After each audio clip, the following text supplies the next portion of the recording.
মাজার বাউল সঙ্গীত ও কাওয়ালি গানের ওপর হামলা সহ্য করা হবে না বলে জানিয়েছেন সংস্কৃতি বিষয়ক উপদেষ্টা মোস্তফা সরোয়ার ফারুকী।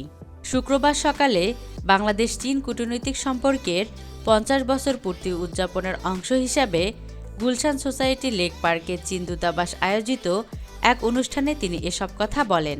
মোস্তফা সরোয়ার ফারুকী বলেন, মাজার বাউল সঙ্গীত ও কাওয়ালি গানের ওপর কোথাও কোথাও হামলা হচ্ছে, তবে সব জায়গায় না। একটি জায়গায় হলেও আমরা সহ্য করব না। আমাদের অবস্থানটা খুব পরিষ্কার, এ ব্যাপারে শূন্য সহিংসু।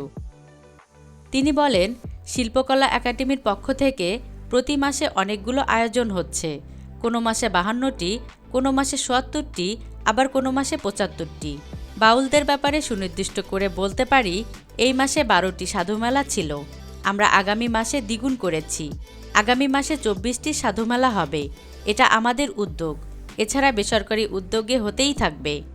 শিল্প সংস্কৃতির ব্যাপারে অন্তর্বর্তীকালীন সরকারের অবস্থান পরিষ্কার বলে উল্লেখ করেন সংস্কৃতি বিষয়ক উপদেষ্টা মোস্তফা সরোয়ার ফারুকী।